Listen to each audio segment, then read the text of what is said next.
Si vous m'avez entendu ce matin avec mon collègue Mario Dumont, je parlais de ce Québécois, Daniel Couillard, qui est un entrepreneur en medtech, qui a dû aller se faire opérer ailleurs qu'au Québec parce qu'il était à bout de finir par avoir une date pour son opération, une intervention chirurgicale au cœur. C'est pas quand même... c'est pas rien, là. Et des histoires comme celle-là, toute la journée, j'ai eu des témoignages de gens qui m'ont dit « Oh mon Dieu, moi aussi, comme lui. » Actuellement, au Québec, juste pour vous remuer le couteau dans la plaie, là, plus de 5000 patients attendent une opération chirurgicale depuis plus d'1 an. Plus de 5000 personnes au Québec attendent une opération depuis plus d'1 an. Tu sais, quand on dit qu'on est vraiment des bonnes pâtes au Québec, on est des patients, tellement patients. Je veux dire, il n'y a plus de mots là, pour exprimer notre ressentiment par rapport au système de santé. Il y a plus de... Là, je vous dis 5000 depuis plus d'1 an, mais il y a 33 000 Québécois qui attendent en ce moment une chirurgie orthopédique. Et il y a des chirurgiens qui ont même dit 50% de mes patients vont directement au privé pour une arthroplastie. C'est-à-dire qu'il y a des gens qui vont même pas faire la file d'attente au public. Ils vont direct au privé. Je vais vous présenter mon invité, celui dont on parle dans cet article du Devoir. C'est Daniel Couillard. Il est venu en studio. Merci beaucoup d'être là, Daniel. Ça me fait grand plaisir. Vous êtes un entrepreneur en medtech, technologie médicale. Exact. Et malgré ça, vous n'avez pas de contact médecin qui aurait pu vous faire passer un petit peu plus... La réponse est oui. Oui? Mais je suis contre ça. C'est vraiment contre mes principes. Je me suis dit non, j'ai pas le goût d'embarquer là-dedans. Mon Dieu, vous êtes une bonne personne? Je suis une bonne personne. Honnêtement... Vous vouliez pas couper la ligne? Je voulais pas couper la ligne. Et oui, j'aurais pu faire certains appels. Puis je me suis dit non.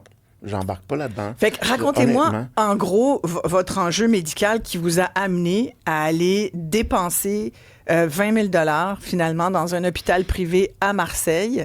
Vous deviez vous faire opérer ici, mais c'était long, ça finissait plus de finir.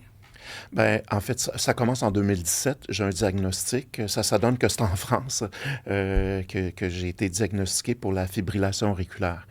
Et de 2017, je vous dirais, jusqu'à tout récemment, j'ai été traité chimiquement. Donc, on me prescrivait certains médicaments jusqu'à ce que l'an dernier, ces médicaments-là se mettent à ne plus fonctionner et à me causer beaucoup plus de problèmes que de bien. Ouais. Donc, en juin 2025, donc, je vais retourner voir mon cardiologue, j'explique que ça ne fonctionne plus. Il me dit, écoute, il faut aller en ablation. Tu es rendu là dans ta vie de patient. Ablation de? Ablation cardiaque. En fait, c'est une petite opération où on introduit une espèce de fil de pêche, je peux l'exprimer comme ça, dans ta veine au niveau de l'artère du fémoral, c'est ça. Et on amène ça jusqu'au cœur, puis on vient brûler les petites zones qui créent des impulsions électriques qui ont pas rapport. Ouais. Alors, donc, je suis rendu là, je dis, c'est quand même parfait. Important, là. Un petit peu, oui. Ouais, parce que vous faisiez ça change le quotidien. Puis, oui, c'est pas pareil. Non. Et puis, donc là, je dis au médecin, let's go, allons-y, je suis bien d'accord avec ça, mais il dit, ouais, mais ça là, marche pas de même là, faut au que Québec. Il dit, là, il faut que tu rencontres le rythmologue. J'ai dit, let's go, rencontrons-le. Il dit, t'es sur la liste d'attente.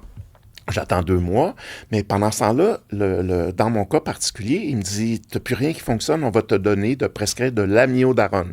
L'amiodarone, c'est une vieille molécule qui a des demi-vies à ne plus finir, puis qui cause plein de dommages aux yeux, aux reins, aux poumons, à la peau.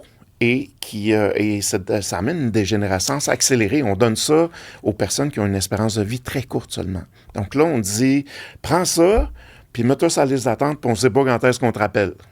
Fait que là, ce que ça veut dire, moi, j'en reviens juste pas. Ce que vous nous dites, Daniel, c'est qu'à défaut de pouvoir vous opérer dans des temps prescrits, on vous propose un vieux médicament qui risque de vous créer plein d'autres problèmes de santé. Oui, mais...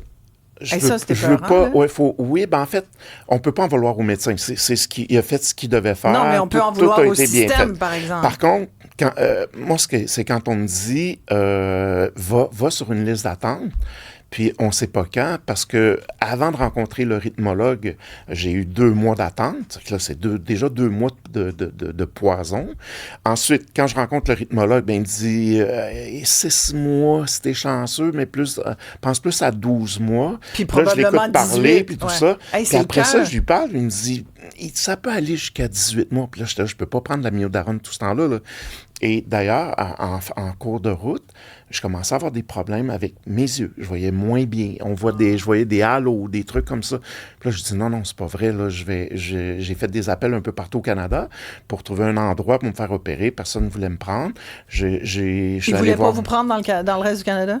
Ben, en fait, c'est que ils ont les mêmes soucis. Ouais. C'est que là, j'ai vérifié aux États-Unis, on parlait d'une facture de 70 000 $. Et comme j'ai passé plusieurs années en France, puis que mon fils habite là, j'ai dit, on va vérifier avec un hôpital privé, puis on dit, nous, dans 3 semaines, on vous passe. Puis là, j'ai dit, let's go, moi, je m'en vais là. Donc, c'était le 6 février dernier, j'étais opéré. Puis, depuis ce temps-là, Et ça vous a coûté? Au total, presque 30 000 $. C'est ça. C'est que mon message, en réalité, moi, je dis pas... les médecins sont corrects. Je veux pas blâmer un gouvernement ou quoi que ce soit, mais mon message, moi, c'est de dire à tous les Québécois, tous les Québécoises, quand vous mettez $1 d'économie, là, gardez-en peut-être un petit 10 cents de côté là, pour... quand vous allez être malade, puis accumulez-vous un budget. Un fonds de santé, parce que quand j'ai publié, moi, sur LinkedIn, j'ai eu 6 000 lecteurs, j'ai eu des centaines de communications, et tellement de gens m'ont dit, écoute, moi, je peux pas, j'ai pas d'argent, je peux pas. Les gens qui ont 30... c'est le salaire de C'est un salaire de Québécois moyen. Ah non, c'est quelque chose. On a Marcel de Montréal, lui, c'est même pas une question s'il allait dépenser. En fait, c'était où qu'il allait dépenser pour avoir une prothèse, dans son cas, prothèse complète de l'épaule. Il dit, j'ai regardé ici, dans le secteur privé, c'était 26 000 $. Il était en Tunisie. D'accord? Puis ça lui a coûté 7 500 €. Quand même, c'est une réduction assez importante. Puis il ajoute aussi, il dit, moi, j'ai 68 ans. Anthroplastie du genou au privé par un certain docteur. 23 500 $ et 2 jours, c'était réglé. Ouais, c'est ça. Ça, c'était ici, là, au Québec. Ouais. Donc, c'est des dollars. Puis ça me fait penser un peu plus tôt cette semaine avec Richard Martineau. Il y avait une dame qui s'est pointée. Elle attendait depuis 7 ans. Ouais. D'accord, avec son cou. Oui, de Granby, exactement. Et c'était pour les cervicales, en fait, au niveau de la nuque. Et elle s'est endettée. De 40 à 50 000 $. Oui, ben je l'ai lu. Ça, je l'ai lu, ça, récemment aussi. Ben, c'est plein d'histoires comme ça, les gens. Moi, mais il y a trop d'histoires comme ça, mais je Daniel. savais même pas que ça existait. Ouais. Moi, avant de dire... Parce que dans notre vie, là, tous nous autres, les bons Québécois, là, à peu près après 30 ou 35 ans de contribution, on a mis 240 000 $ dans le pot. Là, vous l'avez calculé à peu près? Non, je suis allé lire. Je suis allé lire les références. C'est pas moi qui l'ai calculé. Je suis allé voir combien on verse. Donc, 240 000. Un Québécois qui fait un salaire moyen, qui paye ses impôts moyens, on va dire. Là. Il met 240 000 au cours de sa carrière. Il met quasiment un quart de million dans le système. Imaginez c'est de l'argent. Ben, imaginez une compagnie d'assurance privée dans laquelle tu mets 240 000 dans son pot, ta maison brûle, puis là, t'es appels, puis ils disent, ben, laissez-la brûler encore un peu, là. On sait pas quand. Tu sais, c'est bien, bien bizarre. Puis, j'ai eu beaucoup de témoignages, mais celui qui m'a le plus frappé, honnêtement. J'ai une collègue de travail. Elle est ukrainienne. Et puis, une de ses amies ukrainiennes a un problème semblable au mien. Mm-hmm. Elle a décidé d'aller se faire soigner en Ukraine. Là? Alors qu'il y a une guerre? Alors qu'il y a une guerre. Elle a été soignée mieux et plus rapidement. Incroyable. En Ukraine. Êtes-vous sérieux? Je suis très sérieux. À Kiev? Je suis très sérieux. Donc, moi, j'ai alors appris que ça, le là, pays est en dessus de exactement. C'est nous qui avons une médecine de guerre. Non, mais c'est ça. Non, mais c'est hallucinant. C'est hallucinant, comme vous dites. J'ai des dizaines et des dizaines d'histoires là, que je pourrais vous raconter depuis que j'ai publié sur mon LinkedIn. Ben, allez-y, en avez-vous d'autres? Par exemple, beaucoup de gens qui me disent on vit la même chose que toi. On a payé des taxes toute notre vie. On a payé des impôts toute notre vie. Puis là, on est sur une liste d'attente. Ça fait 12 mois que j'attends. Moi, ça fait 18 mois et ainsi de suite. Moi, je suis encore sur la liste d'attente. Hein? J'ai pas dit à personne, là, je veux voir jusqu'où ça va aller, cette histoire-là. Je veux voir jusqu'où... Ils vont vous appeler dans 2 ans. J'en ai aucune idée. Et tu le sais pas. C'est un jeu de bingo. On te demande de mourir à petit feu, en fait. Si j'étais dans une condition très, très défavorable, là, on dirait, OK, là, tu nous intéresses comme cas, mais moi, j'étais encore fonctionnels, ceux qui disent, ben regarde, prends ce poison-là, va dégénérer un peu, puis on va t'appeler. Il paraît que Santé Québec, j'entendais que le commentaire de Santé Québec là-dessus, là, c'était quand il s'agit de vie ou de mort, quand même, les Québécois devraient recevoir les services de santé. Ben ouais. J'espère! Mais c'est ça. Vie ou de mort. Fait qu'au moins, ça devrait nous rassurer. Si t'es sur le très bord de rassurant. mourir, Ben, là, tu devrais être correct. Mais c'est le feeling Ben, qu'on a. voyons donc. Mais c'est le feeling qu'on a. Là, Mais quand ça finit, rencontre. Daniel? Là? Ah, d'après moi, ça va mal finir. Je suis un gars très positif dans la vie. Je suis un entrepreneur. Tu sais, je me lève le matin, j'ai le goût de travailler, j'ai le goût de bouger, puis pas question que je m'arrête. Mais quand je regarde puis j'analyse ce dossier-là, je me dis non, c'est impossible. C'est pour ça que moi, j'ai un seul message. Tu sais, j'ai pas le goût de blâmer les médecins parce qu'à chaque fois que je rencontre un médecin, des infirmières, quoi que ce soit, je les trouve extraordinaires. Oui, mais je voulais vous... justement, sur les médecins, parce qu'aujourd'hui, là, on voulait avoir le docteur Oliva, absolument. Ça a l'air que sa PR a raccroché au nez de ma recherchiste à ne pas faire. C'est pas fin. Mais bref, je comprends qu'il pouvait être occupé, mais il raccroche pas au nez du monde, là, sincèrement. Bref, tout ça pour dire qu'aujourd'hui, il faisait des entrevues pour nous parler là, des négos. Ça va pas tant bien. Il y a toujours... Là, on est à... La rumeur, la semaine passée, confirmée aujourd'hui, il voudrait 14,5 % à peu près. Donc, on n'est plus à 17. Le gouvernement propose 11. On a une clip, d'ailleurs, du premier ministre. C'est encore lui, le premier ministre, François Legault, qui est vraiment exaspéré. Vous me direz ce que vous en pensez, Daniel.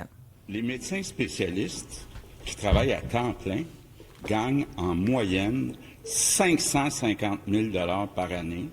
On leur offre une augmentation de 11 %. Ça donne 600 000 $ par année. Moi, je pense que c'est suffisant. Je pense que les Québécois sont d'accord avec moi. Est-ce que c'est le moment, M. Legault, de dire justement si ça suffit? C'est ça que vous dites ce matin? Ça suffit. Ouais. Ça suffit, qu'il dit. Oui, je comprends. Mais je pense pas que ce 600 000 soit. piastres. Oui, mais je pense pas que ce soit juste une question de salaire de médecin. Ça a l'air un je m'exprime. Non, mais en fait, quand je parlais avec le rythmologue, il me disait on n'a pas de salle, on n'a pas beaucoup de salles. Non, donc, mais c'est sûr, il manque également d'infrastructures, il manque de médecins. Et il y a un phénomène aussi qui fait que les gens qui sont payés à ces prix-là, ben ils veulent pas travailler à temps plein, ils prennent plus de vacances et ainsi de suite. Donc, parce qu'ils sont bien quand même. C'est sûr que si tu fais 600 000 $ salaire moyen, quand même, tu travailles un peu moins, puis tu fais 500 000. Tu travailles un petit peu moins encore, puis tu fais quand même 400 000. Je veux dire, ça te paye ton chalet, puis ton bateau. Là. Mais je pense que ça n'a pas de fin. Mais moi, ce que j'aurais aimé des médecins, là, d'un point de vue éthique, d'un point de vue... Moi, j'aurais aimé entendre, puis ça fait des mois que je le dis au docteur Avila, c'est pour ceux qui, probablement, qui ne veulent plus nous parler, mais c'est de dire, pourquoi vous ne sortez pas pour dire, regardez, on va prendre l'inflation, OK? On va prendre 3 % sur 5 ans, ça fait... ou 4... Bon, mais... Ou même rien, à la rigueur, parce que quand tu fais 550 000 $, disait le premier ministre du Québec, de salaire moyen, comparativement à tous les autres Québécois qui contribuent à ton salaire, tu es vraiment avantagé. J'aurais aimé entendre, parce qu'on veut que ça change dans le milieu de la santé, parce qu'on veut des moyens, ouvrez-nous des salles, voilà. On va y aller, on est prêt à travailler plus. En travaillant plus, ils vont faire plus de toute façon. Ouais. Alors, il y a un bout que j'ai de la misère. Ils disent, on n'est pas à l'argent. D'accord, mais c'est parce que c'est pas ça que tu montres. Mm-hmm. J'ai de la misère à le croire. Ça. Mais moi, ce que je dis à mes concitoyens, entre-temps, là, mettez-vous de l'argent de côté. Mais c'est pas normal. C'est pas normal parce que tu as déjà payé, mettons, 240 000, comme dans mon cas. Là. Ouais. J'ai payé tellement d'impôts là, parce que j'ai un certain succès en affaires. Ouais. Et j'ai créé des emplois et tout. J'ai payé beaucoup, beaucoup d'argent. Mais en moyenne, on paye 240 000 avec de l'argent sur laquelle on paye de l'impôt. Quand tu as besoin du service, tu repayes encore. Il faut que tu le repayes encore. Imaginez une compagnie d'assurance privée là, qui fonctionne comme ça. Ça marche pas. Il y a quelque chose. Il y a des termes que j'ose pas dire, là, mais ça ne fonctionnerait pas. Ça ne fonctionne pas. Mais c'est vrai, vous en mettez beaucoup de côté. Tu sais, Marcel de Montréal, il propose un CELI Santé bientôt.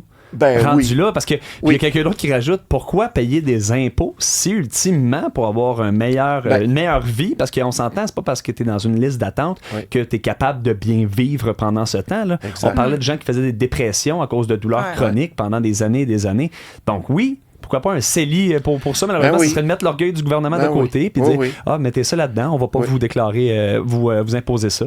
Moi, c'est ce que je propose à mes concitoyens. Parce que c'est ridicule, c'est ridicule. On je veux bien un CELI santé, ça reste mon argent que je paye encore. Exactement. C'est sûr. Après, tu vas me dire, OK, libre d'impôts, c'est parce que je l'ai déjà payé avant. Mais Isabelle, comme la dame là, dont on parlait tout à l'heure, endettée de 40 000 elle est allée emprunter parce que ton capital santé, là, il revient pas là, quand tu le perds. Là. Daniel, moi, j'ai des gens qui m'écrivent, là, qui sont allés piger dans leur REER. Ah, c'est ça. Ben, c'est ça que j'ai fait moi aussi. C'est épouvantable. Vous avez été dans votre REER pour aller... Ben oui, moi, je prends mes réserves. En théorie, je suis un gars retraité. Là. Je suis encore très actif. Là. Mais je prends mes réserves personnelles pour payer ces affaires-là. Normalement, j'aurais peut-être aimé mieux, par exemple, faire quelques voyages avec ma conjointe. Faire des rénaux dans la maison, des trucs comme ça. Ben non, je prends 30 000 $, puis je le mets... Pour votre santé. Pour ma santé. Mais, je suis pas d'accord avec les CELI et toutes ces affaires-là. C'est pas ma promotion. Mais je dis aux gens, pendant... à la période où on est, là, mettez-en de côté parce que si vous avez besoin de quelque chose d'urgent, ça se passe pas. Laura Blainville a dit, j'arrive déjà pas à la fin du mois. Comment mettre de côté pour, ultimement, si j'ai un problème, là, comment pouvoir acheter? Parce que c'est ça, c'est pas tout le monde. Là, il y en a qui font 40 000 par année. Mais cette dame-là qui n'arrive pas, là, elle contribue déjà à chaque fois qu'elle reçoit une paye, là, elle contribue. C'est ça le pire. Mais c'est vrai que c'est difficile Daniel d'économiser Couillard, aussi. merci beaucoup Isabelle. de votre témoignage. Merci de m'avoir invité. Continuez votre bon travail. Ça nous met pas plus de bonne humeur, par exemple. Ça nous met pas plus de bonne humeur. Alors, il est temps. C'est pour ça qu'on a planifié d'avoir Philippe Laprise. Oui. Après la pause. Philippe. Oui, Philippe, vous allez le croiser. Oui, je l'ai croisé. Génial. Merci beaucoup, Daniel. Tout de suite après, Philippe. Merci, Olivier. Oui, merci beaucoup. Je te laisse aller. Je sais que tu vas être avec Richard Martineau tout à l'heure.